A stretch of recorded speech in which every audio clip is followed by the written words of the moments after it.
Olá, essa é a quinta aula do curso Oficina de Casamento e é um prazer estar com vocês mais uma noite para compartilhar esse assunto tão importante que é sobre como construir um relacionamento saudável que dure a vida inteira. Nós estamos caminhando aí para agora da metade para o fim do nosso curso, nossa quinta aula, onde nós vamos falar sobre resolução de conflitos. Você vai descobrir durante a caminhada do casamento que muitas vezes você vai ter que fazer alguns momentos de conversa com a sua esposa, com o seu marido, que comumente são chamadas de discutir a relação, chamada DR. Eu vou chamar aqui de resolvendo conflitos, para ficar mais fácil, né, da gente focar nesse assunto. Mas antes disso, eu quero lembrar vocês de quatro regras de ouro do casamento que nós vimos até agora. Nós viemos conversando até o momento. A primeira regra, a gente viu na segunda aula, é a regra estabelecer um relacionamento que irá manter, né? É um lembrete, né? Estabelecer um relacionamento que será mantido durante a vida inteira requer o seguinte: você precisa guardar um tempo para o seu relacionamento. Você precisa guardar um tempo do casal para o seu relacionamento. É importante que você tenha na sua semana pelo menos 2 horas. Se você quiser quebrar isso em 30 minutos a cada dia, você tem que guardar um tempo, né, na sua agenda como prioridade para sua esposa, para o seu marido, só vocês, viu? Esse é um dos alicerces mais importantes do casamento, para mantê-lo sólido, é tempo em conjunto, certo? O segundo é continue falando e continue ouvindo o outro. Você precisa se comunicar. Se você se fechar para o seu parceiro, para a sua esposa, né, para o seu cônjuge, se você fechar os canais de comunicação, se você deixar de praticar a arte da comunicação, possivelmente o seu casamento vai por água abaixo. Converse com o seu cônjuge a respeito dos seus sentimentos, né, aquilo que você passou durante a semana, né, e ouça aquilo que ele tem para lhe dizer, né, os sentimentos, sem interrompê-los ou sem querer dar conselhos. Apenas escute, desenvolva essa faculdade efetivamente, né, para que a pessoa realmente possa compreender o que você está passando e que você também possa se sentir compreendido, né, e o seu cônjuge também, né. Terceiro lugar, descubra o que faz o seu parceiro se sentir amado, né? Muitas vezes nós não praticamos essas linguagens do amor e queremos que, utilizando a mesma fórmula sempre, tenhamos um resultado muito melhor, né? Isso é complicado porque não acontece assim. Você tem que se dedicar de fato ao seu parceiro, ao seu cônjuge, ao seu marido, para a sua esposa, né? Procure conhecer aquilo que ele gosta, qual a linguagem do amor que ele pratica, se ele gosta de um tempo de qualidade, se ele gosta de que você toque fisicamente, né? Ser abraçado, ser beijado, se ele gosta de palavras de afirmação, né? Se ele gosta de ser servido, é algo importante, né? Enfim, procure aprender a linguagem do amor do seu cônjuge, certo? Hoje nós vamos falar sobre um assunto que é ponto pacífico, gente, na vida do casal. Conflitos são inevitáveis, viu? Em geral, quando começam os conflitos no casamento, as pessoas, principalmente aquelas que têm uma visão romântica da vida, elas começam a dizer que acabou o amor, acabou a paixão, ou começou uma incompatibilidade de gênios. Essa é a desculpa mais comum, né? E hoje, como nós vivemos num tempo onde tudo é descartável, né? Onde tudo se estraga o seu telefone, você não manda ele consertá-lo, né? Você vai numa loja e compra outro. Né? Antigamente, quando se algum aparelho, as antigas, vamos tomar como exemplo as antigas geladeiras. A General Electric produzia geladeiras de metal que duravam a vida inteira.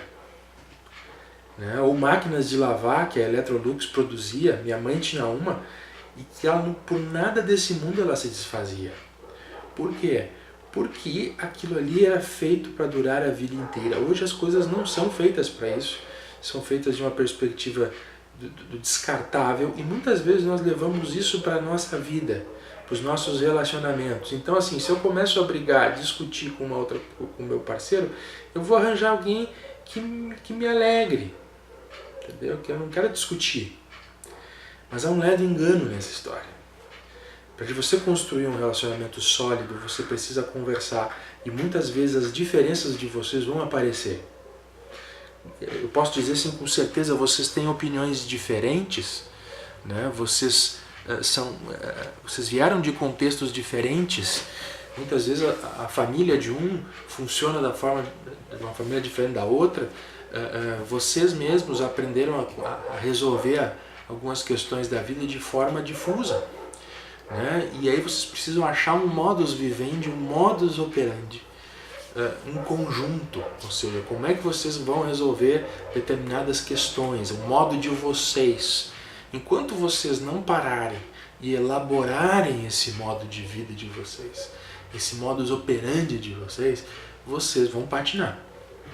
Porque cada um vai puxar para o seu lado, porque naturalmente nós somos egoístas. Nós queremos o nosso bem, né? E aí, minha gente, muitas vezes nessa coisa de ser egoísta a gente acaba se irritando com o outro, né? E por causa disso a gente falha, né? Quando não lida com a raiva de uma forma correta. Né? Quando nós, no exercício desse nosso egoísmo, a gente acaba ficando com raiva, alguns são como os rinocerontes.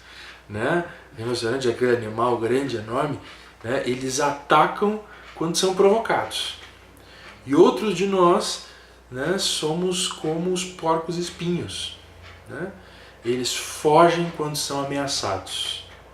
Então assim, essas reações, ou seja, quando eu sou provocado eu ataco. Ou quando eu me sinto ameaçado eu fujo. Essas reações são reações de quem não consegue lidar com questões emocionais e questões pessoais da forma correta. É uma pessoa claramente imatura, né? E você precisa ter assim, muito cuidado na hora de conversar. Né? Então a gente tem que tomar muito cuidado, porque se a gente tem esses comportamentos, né? Ou seja, de se sentindo ameaçado, fugir, ou sendo provocado, atacar ao outro, nós acabamos não resolvendo esses conflitos que surgem, que irão surgir, não se iludam. Né? É uma coisa natural. Vocês precisam investir na ideia de resolver os conflitos. Se não resolvê-los no momento, você precisa aprender a lidar com eles. Senão, fatalmente, vai existir uma guerra de trincheiras, né, em que um vai continuar fazendo mal para o outro. Essa aula de hoje, essa conversa de hoje é para lidar com essa questão de resolução de conflitos. E eu quero convidar você a pensar em alguns princípios, pelo menos 4 princípios que vão ajudar você a lidar com esses conflitos, certo? Então, me acompanhe e, como diz o meu menino, pay attention. Né? Acho que essa matéria é uma matéria importante, viu? Se eu tivesse ouvido essas coisas logo no começo do meu casamento, eu não teria brigado tanto com a minha esposa. Né? Eu era uma pessoa que tinha os dois comportamentos, tanto do rinoceronte, né, que é atacar quando é provocado, E também tinha o comportamento do porco espinho. Eu fugia quando eu me sentia ameaçado. Dizia, ó, não quero ouvir isso, não vou falar sobre isso. Tá? Mas a gente precisa aprender a lidar com isso, porque, veja, para quem é católico aí, para quem é evangélico também, né? Mas muito mais os católicos que têm um senso de que essa é a doutrina que a igreja ensina, você vai viver a vida inteira do lado dessa pessoa. Você tem que se dedicar a ela, você tem que amar ela. Né? Então, por favor, com essa consciência, você também precisa lidar com as dificuldades. Né? Na liturgia anglicana, há aquelas partículas na hora dos votos que dizem, olha, é na alegria e na tristeza, na saúde e na doença, ou seja, não há só momentos bons. Claro que necessariamente resolver conflitos ou discutir o relacionamento não seja por motivos ruins, mas em geral é necessário. Né? Eles aparecem, eles se agigantam, ou você encara eles de frente, ou você ainda, mesmo que você postergue a conversa, você vai precisar de ajuda, porque eles podem se tornar perigosas raízes de amargura no relacionamento. Né, e fatalmente podem fazer o relacionamento fracassar. Mas vamos lá. 4 princípios para lidar com o conflito. Primeiro princípio: expresse seu apreço pelo seu cônjuge. Isso já apareceu antes lá na arte da comunicação. Mas agora eu chamo a atenção a você para isso de uma forma especial, porque quando a gente entra no ringue para discutir a relação, muitas vezes a gente esquece que a gente está falando com a pessoa que não só a gente ama, mas que Deus ama profundamente. Então, assim, tenha respeito por ela. Né? Ou seja, primeiro faça desse apreço que você tem pela sua esposa, pelo seu marido, uma disciplina diária. Isto é, não faça da vida de vocês um espaço onde um desonre o outro. Vocês têm um valor imenso para Deus. Você em algum momento disse que amava essa pessoa, e agora esse é o momento, é o desafio, né? Esse é o momento na hora de discutir a relação, de você colocar em prática este amor. Né? Ou seja, você tem que respeitar o seu cônjuge. Né? Seja agradecido por aquilo que o seu cônjuge faz. É muito comum no momento da discussão nós depreciarmos os nossos cônjuges. Né? De você dizer tudo aquilo que ele fez de errado e desconsiderar tudo aquilo que ele faz de bom e deixa de ser grato. Né? Então, por exemplo, a minha mulher sabe que eu sou um cara péssimo de lavar roupas. Né? E ela tem o cuidado de lavar as minhas roupas, de deixar tudo assim limpo, cheiroso, dobrado.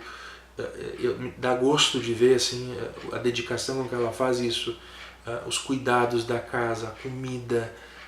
Eu particularmente, eu gosto muito de cozinhar, mas eu sou um péssimo lavador de louças.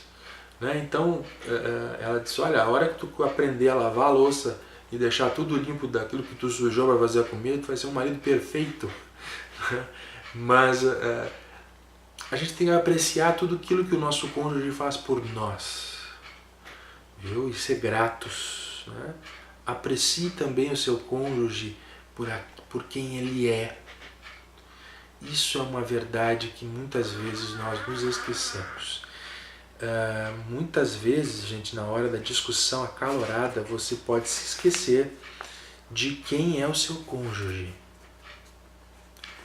Imagine, lembre-se daquele jovem ou daquela jovem que você retirou da casa dos pais, ou que você conheceu num outro momento da sua vida, em que vocês não estavam discutindo sobre dinheiro ou sobre como vai ser lidar com as crianças, mas é a pessoa com quem você fez promessas de amor eterno, profundo, com quem você quer construir o seu projeto de vida. Isso aqui é algo muito importante. Muitas vezes os nossos conflitos, eles surgem, aqui um breve parênteses, porque você não está seguindo o projeto que você pensou com a sua esposa ou com o seu marido.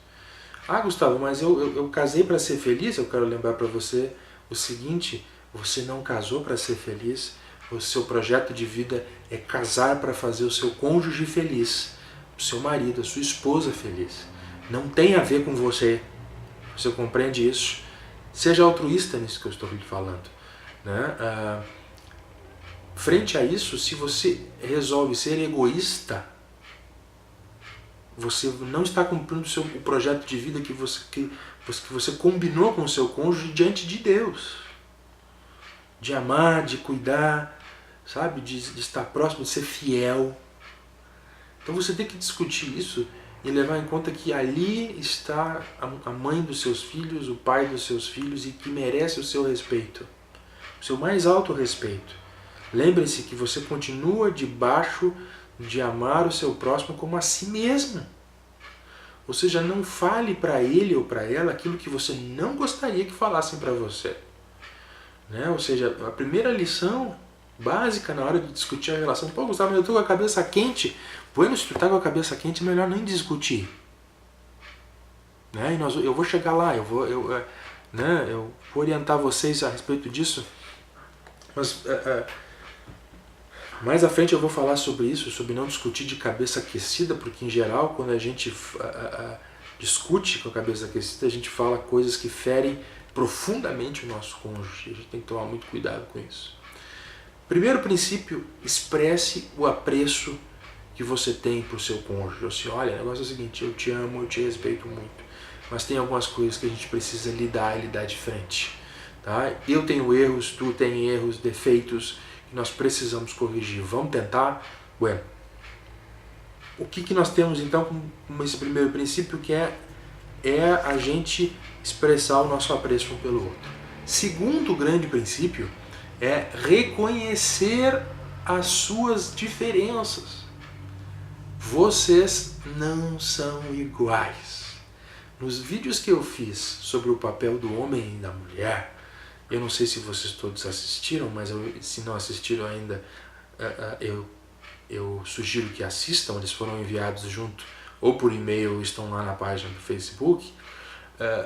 Eu procuro fazer uma diferenciação dos papéis, das funções do homem e do marido, porque Deus não criou vocês iguais, com funções iguais. E a vida que vocês viveram como solteiros, como homens, jovens, adolescentes, mulheres e adolescentes e jovens, talharam diferenças entre vocês de temperamento, de personalidade. Vocês tiveram experiências distintas e expectativas distintas. Então, assim, reconheça que vocês têm essas diferenças. Reconheçam. Não partam, não existe tábula rasa. Né? Então vocês têm que conversar sobre isso. Procurem não tentar mudar um ao outro. Discussões onde você tem que mudar. Claro, todo mundo tem que mudar e crescer, mas quando a demanda vem de fora, da esposa ou do marido, em geral, são raros os casos onde a coisa é atendida, especialmente quando não tem compreensão. Por exemplo, se a discussão chega no pé, ou isso ou aquilo, ou eu ou aquilo, essa discussão não deve nem ser levada a cabo, nem ser levada à frente, porque ela está desfocada. Né? Você está querendo que uma pessoa largue a sua própria dignidade em prol do outro, e não é assim. Não é assim. Então, assim, não tente mudar um ao outro. Dê conselhos, fale e seja tolerante no seu cônjuge, porque senão você vai bater muito a cabeça. Muito. Né?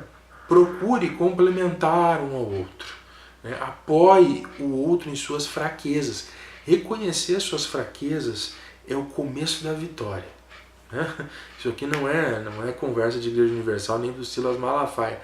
Mas é o começo, sim, porque se você consegue reconhecer as suas fraquezas, os seus defeitos, você vai conseguir se levantar, e definir, olha, vai chegar um momento que você vai conseguir reunir as forças para vencer essa fraqueza. Viu? Você sabe disso que eu estou falando porque cada um de vocês tem pecados que tem que lidar durante a vida inteira.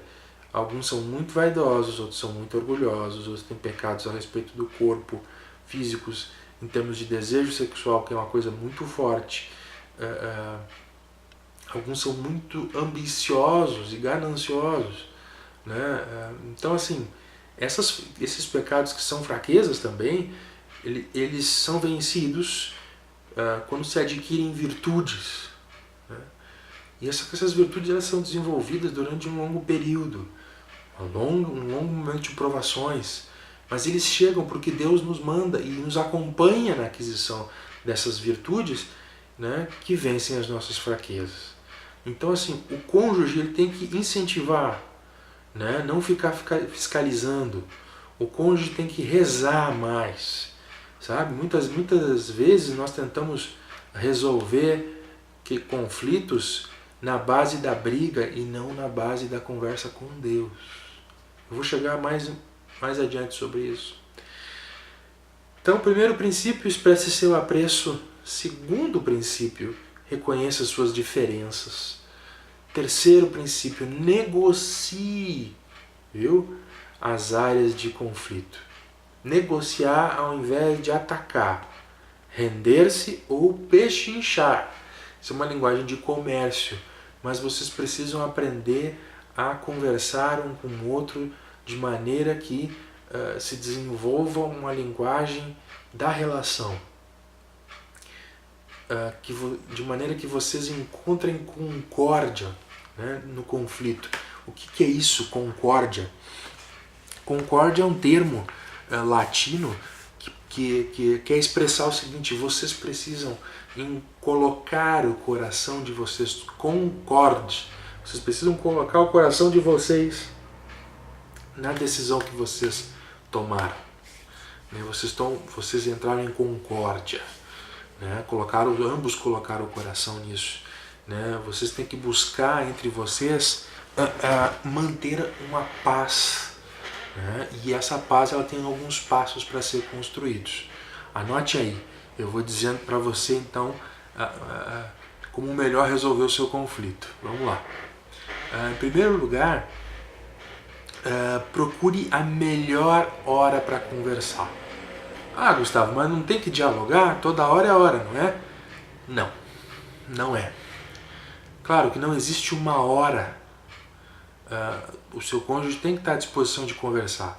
Mas veja bem, muitas vezes, se você decide conversar no momento em que a pessoa está cansada ou irritada, a conversa não vai ser produtiva.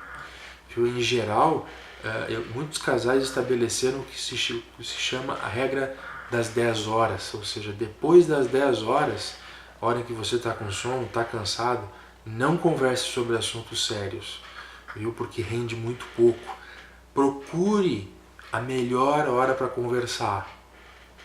Não pode ser na hora da ebulição, gente, senão vai ficar complicado. Tá? Em segundo lugar, identifique realmente o problema. Não aqui, eu me sinto assim. Gente, os sentimentos são enganosos. Então assim, se você tem um bom marido, uma boa esposa, e você não se sente amado, com todo respeito, mesmo que esse marido seja um homem fiel, cuide de você, essa esposa seja uma mulher delicada, dedicada, que reza por você e que necessariamente não faz tudo o que você quer, mas ela cuida de você, ela se esforça, e você diz: eu não me sinto amado. Pense duas vezes antes de gerar um conflito em função disso. Muitas vezes esse subjetivismo pode ser algo ruim. Identificar o problema sério. Se você se sente carente, você tem que dizer: olha, eu me sinto carente, eu preciso mais da tua presença. Vamos ficar mais juntos essa semana, vamos estar mais próximos, vamos estar juntos. Ou seja, dê o nome correto ao problema, não invente moda, como a gente costuma dizer. né? Você precisa identificar bem o problema de maneira em que vocês possam discutir o problema de uma maneira clara, racional, ao invés de atacar um ao outro, né? Quando existe um problema, muitas vezes nós começamos às vezes a usar rótulos, né? Evite usar rótulos, né? Daquele tipo assim, ó, você nunca fez isso para mim, ou você sempre faz isso. Esses rótulos, eles perpetuam a discussão, porque parece que você está guardando coisas do passado. As mulheres fazem muito isso, cuidado, viu, mulheres? Vocês não podem ter um arquivo de queixas que vocês não conversaram com os maridos de vocês, né? Porque isso demonstra que você, primeiro, não respeita o seu marido, porque você não teve coragem de dizer isto. Segundo, que você não respeita o seu casamento. Terceiro, que você não tem confiança no seu marido porque você guardou isso para você e é um sentimento que está corroendo o seu casamento. Você sempre faz isso, você sempre me trata assim, né? Cuidado também utilizando declarações, usando o eu. Por exemplo, eu me sinto menosprezado quando tu faz isso. Gente, calma, não é assim que as coisas se conduzem, né? Ouça o seu cônjuge, né? Deixe ele falar um pouco, né? E expressar aquilo que ele está sentindo também, né? Em relação a esse problema. Ouça-o e depois você fale. Cada um vai ter o seu tempo de expressar a sua opinião, né? Você precisa tomar cuidado, ou seja, negocie bem as áreas de conflito, né? Então, os passos aí para você, né? Outra questão, veja que soluções são possíveis para o problema, né? O quarto passo é esse. Às vezes a gente não para pensar em uma coisa que é mais fácil de se resolver, ou como a gente tenta resolver tudo sozinho, muitas vezes a gente não o outro se sente realmente menosprezado porque você não compartilhou o problema, né? E deixou ele de fora, né? Então, veja que soluções são possíveis. Se necessário, tente listar isso e discuta com o seu cônjuge. Ali, da discussão de relacionamento, não é um momento para entrar na briga, é um momento em que vocês podem discutir de perto um problema, né? Decida sobre a melhor solução para o seu relacionamento e veja se isso funciona, né? Então, às vezes a gente tem uma dinâmica diferente. Né? Vocês começam a definir pontos, né, nevrálgicos na história de vocês, né? E experimente algumas coisas, né? Quando você estiver em conflito com a sua esposa, com o seu marido, e mesmo que aquilo não deu certo, prepare-se para reavaliar, né? Muitos problemas podem acontecer porque você não tem coragem de reavaliar uma questão. Talvez a solução para o seu problema no momento passado serviu para o passado e não sirva para hoje, né?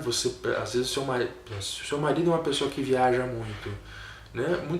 Porque vocês têm um projeto de vida e ele precisa de um trabalho onde ele ganha dinheiro, né? Ou aquilo que costuma ser hoje cada vez mais raro, mas vocês decidem ter filhos e decidem que a esposa deve voltar ao lar, deixar sua profissão e cuidar da casa, né, das coisas domésticas, que é um trabalho tão pesado quanto fora.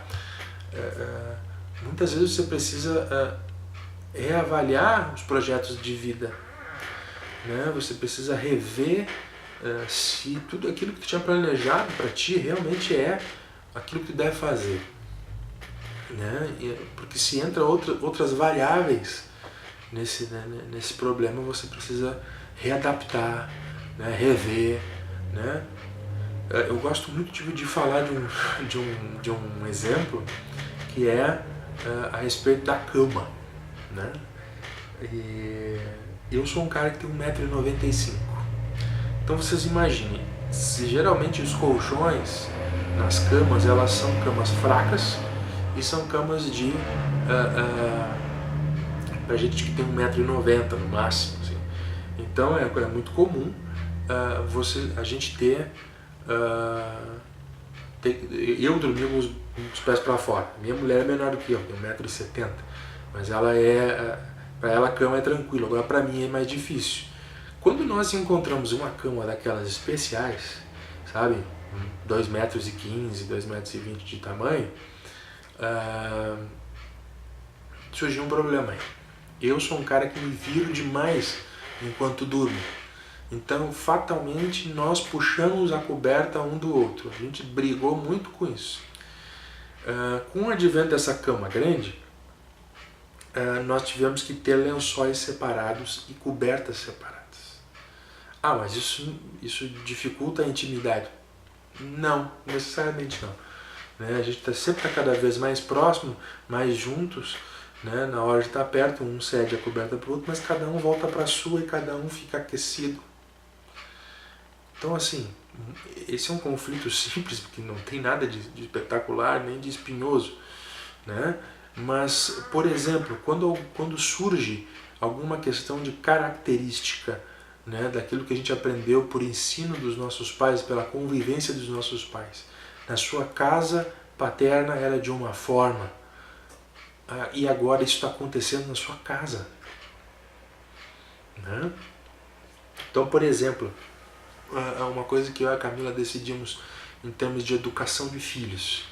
Quando nós estivermos corrigindo os nossos filhos, o outro que está na sala não vai dizer nada, sob pena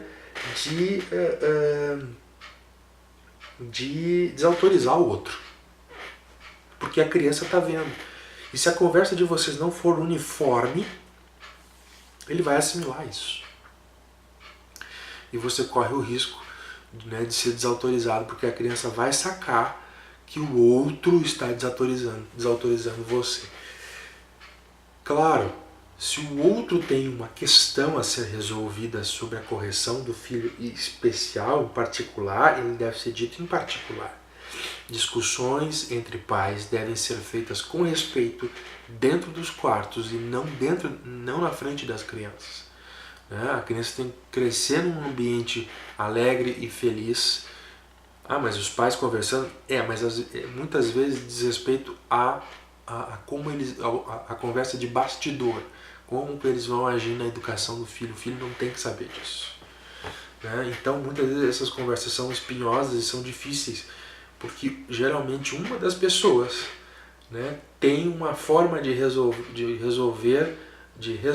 da resolução com os filhos que aprendeu em casa e o outro não tem. Ou seja, um é mais paciente, o outro é mais estourado. Um é mais rígido, o outro é mais frouxo.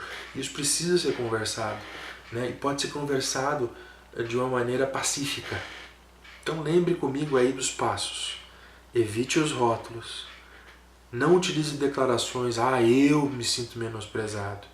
Ouça o seu cônjuge, ouça-o. Quarto, veja as soluções possíveis. Quinto, decida sobre a melhor solução para o seu relacionamento e veja se realmente funciona. Sexto, esteja preparado para reavaliar. E talvez, e aqui eu vou para o quarto princípio. Né? O primeiro princípio foi expressar apreço pelo seu cônjuge. O segundo é reconhecendo as nossas diferenças. O terceiro é negocie as áreas de conflito. O quarto princípio é um dos mais importantes e eu quero incentivar a você a fazer isso. Aprenda a rezar junto com seu cônjuge. Há muitas esposas e muitos maridos que não têm um momento de oração com os seus cônjuges. Gustavo, mas eu tenho vida espiritual. Eu sei que você tem vida espiritual, isso é muito importante. Mas faça um esforço para colocar Deus no centro do seu relacionamento. Então, assim, esforce-se, né, para trazer aquele que é infalível para o meio do relacionamento de duas pessoas falíveis. né? Quando a gente espera que o nosso cônjuge supra todas as nossas necessidades, inevitavelmente nos decepcionamos. E decepcionamos o outro e nos machucamos. Isso é grave, gente. Geralmente nós temos expectativas que acabam se tornando exigências. Nós nos decepcionamos com essas exigências. E aí vem o sentimento de culpa e acaba causando problemas. Por isso é importante, viu, que você desenvolva não só um relacionamento com a sua esposa, mas um relacionamento com Deus. E quando eu falo Deus, eu falo com nosso Senhor Jesus Cristo. Então, assim, se fé é para você, o assunto fé, o assunto religião, é uma coisa que você lida com ele só dentro das 4 paredes do templo, eu quero que você pense na ideia de trazer Deus não só para a celebração do seu matrimônio na igreja, mas para dentro da sua casa. Viu? Nós fomos criados para nos relacionarmos com Deus e somente Ele pode suprir as nossas necessidades. Só Ele, gente. Às vezes Ele dá graça para o seu cônjuge, para ele ser mais amoroso. Mas, em geral, muitas das necessidades que nós sentimos são de origem espiritual e nós temos que jogar isso com Deus. Aquele texto do Evangelho, lançando sobre Ele todas as vossas ansiedades, porque Ele tem cuidado de vós, está lá nas cartas, as cartas paulinas. Então, assim, busque a Deus, busque o caminho de Deus, orem juntos como casal. Isso irá fortalecer e sustentar para sempre a relação e criará muita intimidade. Muitos casamentos hoje em dia envolvem-se numa guerra das vontades, pois cada um, marido e mulher, brigam para fazer as coisas do seu próprio jeito. Os casamentos cristãos significam um casal buscando juntos a vontade de Deus. Texto lá da carta aos Efésios: vivam como filhos da luz e aprendam a discernir o que é agradável ao Senhor. Efésios capítulo 5, versículos 8 e 10. Portanto, não sejam insensatos, mas procurem compreender qual é a vontade do Senhor. Efésios capítulo 5, versículo 17. Tá, Gustavo, como é que eu trago Deus para minha hora de oração? Bom, comece da seguinte forma, gente, assim, minha sugestão: 5 a 10 minutos todos os dias. Mas eu queria chegar em 1 hora. Comece com 5 minutos. A primeira forma de você aprender a criar fôlego para correr uma maratona é botando o pé na estrada por pelo menos alguns minutos. Depois, mais tarde, você vai aumentando. Procure nesse momento não orar por todo mundo. Coloque diante de Deus os pedidos que cada um, você e a sua esposa têm. Tá? Comece com gratidão. Agradeça a Deus por aquilo que Ele tem feito na sua vida, na vida da sua esposa e nos testemunhos que você tem ouvido ao redor de você. Eles estão aí, às vezes é a gente que não presta atenção. Ouça e ore pelos pedidos um do outro. Viu? Aceite os mesmos pedidos dia após dia. Tem coisas, gente, que demandam tempo e que Deus não vai fazer só porque você está rezando. Deus tem uma agenda e é você que tem que se adaptar a essa agenda. Não é Deus que tem que adaptar a você. Tá? Assegure-se que as orações são verticais e não horizontais e manipuladoras. O que eu quero dizer com isso? Não utilize oração para manipular o seu cônjuge. Deus, faz da minha mulher uma mulher mais santa, faz do meu marido uma pessoa mais dócil. Isso é manipulação. Isso é um pecado. E Deus está olhando. Viu? Tome muito cuidado com isso. Tá? Não desista da oração. Mesmo quando você tem filhos pequenos, não desista. Reze. Nunca é demais rezar. Apegue-se a algumas promessas de Deus que estão escritas na Bíblia. A Escritura Sagrada ela tem muitos textos assim, Por exemplo, se você, mulher, olha para Provérbios 31 e você não consegue se identificar com aquilo, peça a Deus. Deus me faz uma mulher virtuosa, né? Inclina o meu coração para ti, né? O homem, se você olha, por exemplo, para as promessas de Deus, Deus me faz um homem mais sábio. Eu preciso ser sábio para conduzir a minha casa, eu preciso ser sábio, né? E ter força, né? Para ser um bom marido, para ser um bom pai, né? Se coloque diante de Deus a partir dessas promessas. Deus inclina o coração do justo, né? Deus se agrada com um coração que suplica a Ele, que reconhece a sua condição, né? Quanto mais íntima for a nossa relação individual com Deus, mais íntimos estaremos um do outro como marido e mulher, né? Portanto, confessem os seus pecados uns aos outros e orem uns pelos outros. Tiago capítulo 5, versículo 16. Deus é o nosso refúgio e a nossa fortaleza, auxílio sempre presente na adversidade. Salmo 46, versículo 1. Existe um texto também que diz que o cordão de 3 dobras não se rompe com facilidade. É um texto que está lá no Eclesiastes, né? Ele é comumente utilizado para falar sobre a amizade, né? Quando Deus está inserido no meio, mas isso cabe para o casamento, né? É uma descrição interessante de um marido e de uma esposa tendo relacionamento com Deus, né? Para quem não tem, né, uma vida tão profunda com Deus, eu sugiro a você que você procure aí na sua cidade, se houver, o curso Alfa, tá? Uma possibilidade importante de você aprofundar questões sobre a fé, ou procure aquilo que está disponível na internet, como por exemplo o Padre Paulo Ricardo. O ministério dele é muito rico, né? Procure investir tempo também. Você tem o Padre Rodrigo Maria, que é um homem abençoado por Deus, né? Procure a consagração à Santíssima Virgem, né? Eu acho que são iniciativas dentro da Igreja Católica que podem ajudar você. O terço dos homens, aqui no local onde eu moro, nós rezamos toda segunda-feira o terço dos homens, né? E isso é muito importante porque nos coloca de joelhos diante de Deus para confessar, né, as nossas misérias, rogar a Santíssima Virgem e a Deus Pai Todo-Poderoso por meio de Cristo sobre as nossas necessidades.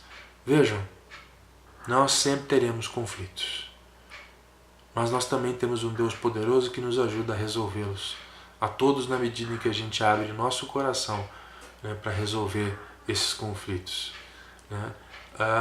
Na próxima aula eu vou falar sobre o poder do perdão e como isso ajuda-nos a resolver, né, questões importantes no nosso relacionamento. Então, medite nessas coisas. Qualquer coisa, escreva para mim, que eu estou à disposição para te ajudar e conversar. Fica o meu abraço para você. Até a próxima aula. Até!